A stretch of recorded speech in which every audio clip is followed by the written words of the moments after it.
নমস্কাৰ। আপোনাৰ কাৰণে এটা বহুতে ডাঙৰ খবৰ লৈ আহিছোঁ। তো Srimanta Sankardev university of health ছায়েন্সৰ ফালৰ পৰা যিটো SSC তাৰ কাৰণে এখন আৰ্জেণ্ট নটিচ আহিলে।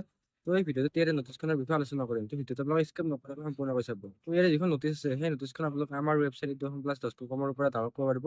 তো ইয়াৰে লিংক ডেছক্ৰিপশ্যনত দিয়া আছে। তো নটিচখন আপোনালোকক দেখাই দিছোঁ। তো ইয়াতে আছে। মই স্ক্ৰীনত লৈ গৈ কিনে সকলোবিলাক ডিটেইলছ দেখাই দি আছোঁ। তো যদি আপোনালোকে এই চেনেলটোত প্ৰথমবাৰৰ কাৰণে আহিছে তেন্তে ছাবস্ক্ৰাইব কৰি থকা বেল আইকনটো অন কৰি থৈ দিব। আৰু লগতে আমাৰ হোৱাটছএপ আৰু টেলিগ্ৰাম গ্ৰুপতো জইন হৈ ল'ব। ইয়াৰে লিংক ডেছক্ৰিপশ্যনত দিয়া আছে। তো এইখন হৈছে অফিচিয়েল নটিচখন। এই নটিচখন আপোনালোকে Srimanta Sankardev university of health ছায়েন্সৰ অফিচিয়েল ৱেবছাইটতো পাই যাব, আমাৰ ৱেবছাইট education+.com পাই যাব। তো নটিচখন কিহৰ কাৰণে সেইটো কৈ দিওঁ। প্ৰথমতে বহুতে সুধিছিল যে SSC এন্ট্ৰেন্স এক্সামটো পষ্টপন হ'ব নেকি, যিহেতু নিটৰ কাৰণে ৰিনিটৰ কথা হৈ আছে। সেইকাৰণে বহুতে SSC এন্ট্ৰেন্স এক্সামটো পিছুৱাই যাব বুলি ভাবি আছে।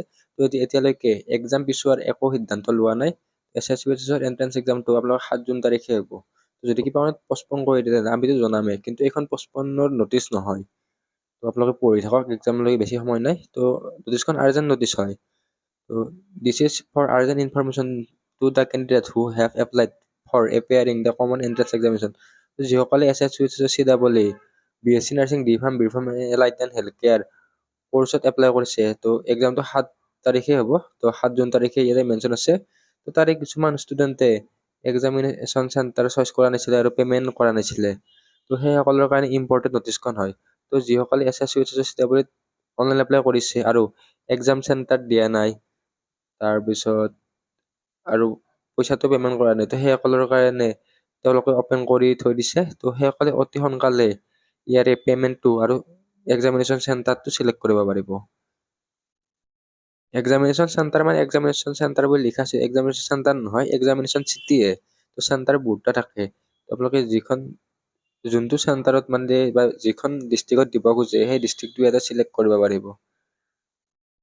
তো যিসকলে পে'মেণ্ট কৰিছে বহুতে কৰিছে, কিন্তু কিছুমান এতিয়াও এনেকুৱা কেণ্ডিডেট আছে তো যিবিলাকে এতিয়ালৈকে পে'মেণ্ট কৰা নাই। তো তেওঁলোকৰ কাৰণে 16 মে, তো 16 মে তাৰিখৰ আগতে বা 16 মে তাৰিখে আপোনালোকে পে'মেণ্টটো কৰিব পাৰিব।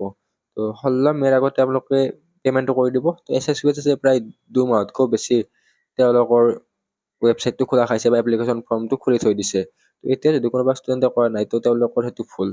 কাৰণ ইমান এপ্লিকেশ্যন সময়ত টাইম নিদিয়ে, কিন্তু এইবাৰ SSC বহুত টাইম দিছে। আৰু এতিয়া ইয়াতে ফ্ৰেছ এপ্লিকেশ্যনৰ কথা কোৱা আছে। তো the portal shall not accept any fresh application. তো যিসকলে নতুনকৈ ৰেজিষ্ট্ৰেশ্যন কৰি সকলোবিলাক নতুনকৈ ফিল আপ কৰিব গৈছে তেওঁলোকৰ কাৰণে নহয়। অলৰেডি লাষ্ট ডেটটো ইয়াৰে শেষ হৈ গৈছে। তো 12 মে তাৰিখে লাষ্ট ডেট গুচি গৈছে। তো যিসকলে এক্সামিনেশ্যন চেণ্টাৰৰ ফিজটো পে'মেণ্ট কৰা নাছিলে, তো সেইসকলে কৰিব পাৰিব। আৰু যিসকলে 12 তাৰিখে কৰিলে, তো তেওঁলোকৰ কিছুমানৰ ইয়াৰে যিটো এপ্লিকেশ্যন ফৰ্ম আছে ডাউনলোড কৰিব পৰা নাই, নহ'লে পে'মেণ্টটো ছাকচেছফুল হোৱা নাই। তো তাৰ কাৰণে প্ৰব্লেম নাই, আপোনালোকে 2-3 দিনৰ ভিতৰত ইয়াৰে এপ্লিকেশ্যন ফৰ্মটো আৰু পে'মেণ্টটো ভেৰিফাইড হৈ যাব। নেক্সট কিবা প্ৰব্লেম হ'লে ইয়াতে SSC ফোন নম্বৰ দিয়া আছে, ইমেইল নম্বৰ দিয়া আছে, আৰু আপোনালোকে ডাইৰেক্ট ইউনিভাৰ্চিটি গৈও তেওঁলোকৰ ফালৰ পৰা ক্লিয়াৰিফিকেশ্যন ল'ব পাৰিব। আৰু বহুতে কাৰেকশ্যনৰ কথা সুধিছিলে, তো কাৰেকশ্যনৰ এটা ভিডিঅ' আমি অলৰেডি বনাই থৈ দিছোঁ।